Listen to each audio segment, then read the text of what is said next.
जब उसने अपनी आंखों से अपने बच्चे को अपने पति द्वारा मारे जाते देखा तभी उसे बुरी तरह से एहसास हुआ।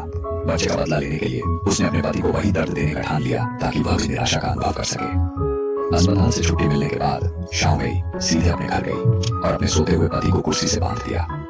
जब उसका पति होश में आया तो शाओमेई ने फिर से लाल ऊंची अड़ी की जूतियां निकाली। पति का हाथ पकड़कर उसने लगातार प्रहार करना शुरू कर दिया। जब खतरा सामने आया तो पति के चेहरे से सभी बदमाशी की भावनाएं गायब हो गई और उसने एक दर्दनाक चीख निकाली। हालांकि यह उसकी बदला लेने की शुरुआत भर थी।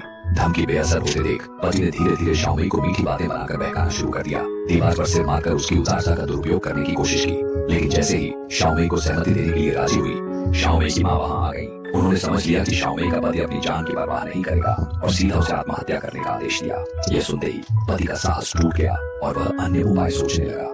तभी उसने जमीन पर गिरे कांच के टुकड़े देखे और मौका पाकर शाओमेई के खाना बनाने के समय रस्सी काट दी और चुपचाप शाओमेई के पीछे पहुंच गया। लेकिन ठीक तभी माँ ने उसका पता लगा लिया और उसे फर्श पर गिरा दिया। वह पति को बिल्कुल नहीं छोड़ने वाली थी। उस ऑडियो रिकॉर्डिंग को भी शाओमेई ने काट छांट कर आत्महत्या का सबूत बना दिया।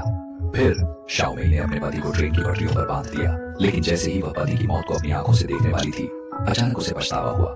क्यों वह हत्या का आरोप अपने सिर पर ले? पैसे लेकर वह एक बेहतर जीवन जी सकती है। माँ भी उसकी सोच से प्रभावित हुई और तुरंत पति को छोड़ दिया। लेकिन आजाद होते ही पति फिर से उग्र हो गया और शाओमेई का अपमान करने लगा। और उसी समय कहा से क्या आप ईसा भाई, ट्रेन सारी अचानक आ गई। पति लगातार शाओमेई को डांटता रहा और पूरी तरह से ट्रेन से बचने का ख्याल भूल गया। इस तरह पति की मौत हो गई। फर्क इतना था कि शाओमेई पर हत्या का आरोप नहीं लगा। जांच में यह पाया गया कि पति की आत्महत्या ही हुई थी और शाओमेई को मोटा मुआवजा भी मिला।